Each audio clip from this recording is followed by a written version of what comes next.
Hello दोस्तों, मैं धर्मार्ग लेकर के आई हूँ। रोज़ की भांति मैं एक वीडियो आपके सामने लेकर के आती हूँ। और इस धर्मार्ग का ध्येय ये होता है कि जैसा नाम से प्रदर्शित होता है कि धर्म को अपनाना चाहिए, आत्मसात करना चाहिए, उसी के पथ पर, उसी के मार्ग को अपना करके चलना चाहिए। फिर कभी आपत्ति विपत्ति पड़ने पर भी आप गलत रास्ते का चुनाव नहीं करेंगे, जो बड़ा शर्मनाक होता है, जो बहुत गलत होता है। और ऐसे मार्ग से दूर रहना चाहिए और धर्म का मार्ग अपनाएंगे तो सच मानिए आपके जो शारीरिक और मानसिक जो स्वास्थ्य है वो बहुत अच्छा बिल्ड होगा। इतना प्रॉपर और हेल्दी विकास आपका होगा कि आप सोचते ही रह जाएंगे कि अरे वाह, ये तो ड्रास्टिक चेंज हो के चुका है। तो धर्म मार्ग के अंतर्गत मैं आध्यात्मिक और धार्मिक विषयों को और प्रसंगों को लेती हूँ।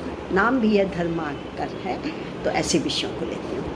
आज का शीर्षक है जीवन और चुनौतियाँ, और इसको हम तक लाए हैं डॉक्टर राजेंद्र दुबे जी। आपका नमस्कार और कोटि कोटि धन्यवाद कि आपकी बात मैं जन जन तक रखती हूँ, विशेषकर उनके लिए जो किशोर वर्ग है और युवा वर्ग है, जो आज कहीं भटकाव महसूस कर रहा है, बदलाव महसूस कर रहा है, उस बदलाव में एडजस्ट नहीं कर पा रहा है और कहीं ना कहीं भटक रहा है।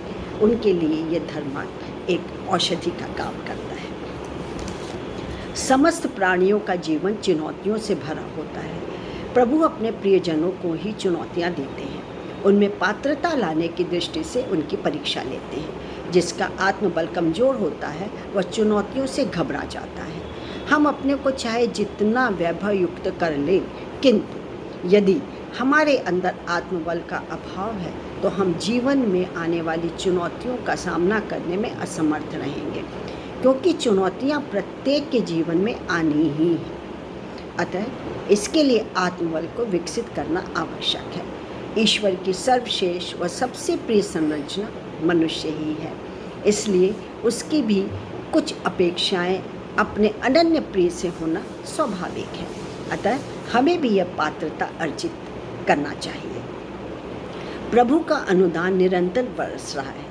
जैसा वर्षा का जल जब बरसता है तब जिसका जितना पात्र खुले आकाश में रखा होता है उसमें उतना ही जल समाहित हो जाता है।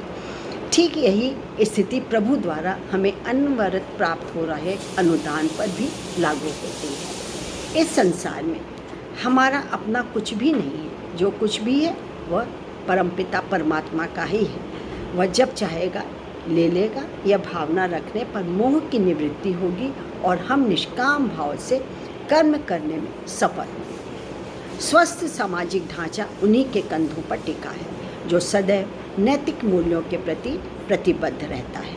वैसे भी सामाजिक दायित्वों का महत्व पारिवारिक जिम्मेदारियों से कहीं अधिक है। सामाजिक जिम्मेदारियां ही मनुष्य को मान प्रतिष्ठा दिलाती हैं। यदि हमें प्रभु की कृपा का पात्र बनना है तो सदाचारी और कर्तव्यपरायण होना ही पड़ेगा, तभी हम इस दुर्लभ मानव जीवन को सार्थक कर सकेंगे। निस्वार्थ भाव से की गई सेवा कभी खाली नहीं जाती।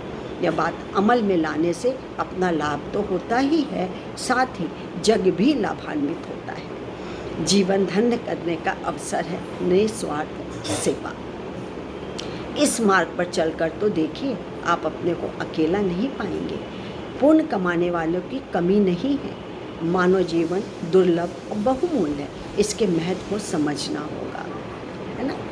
तो ये बहुत मुश्किल से मानव जीवन हमको, मनुष्य जीवन हमको मिलता है, तो इसको व्यर्थ नहीं गंवाना चाहिए। अपनी क्षमता अनुसार दूसरे को सुपात्र को दे करके उसकी रक्षा करें, मदद करें, उपकार करें, कल्याणकारी कार्य करें, और यही हमें धर्म भी सिखाता है।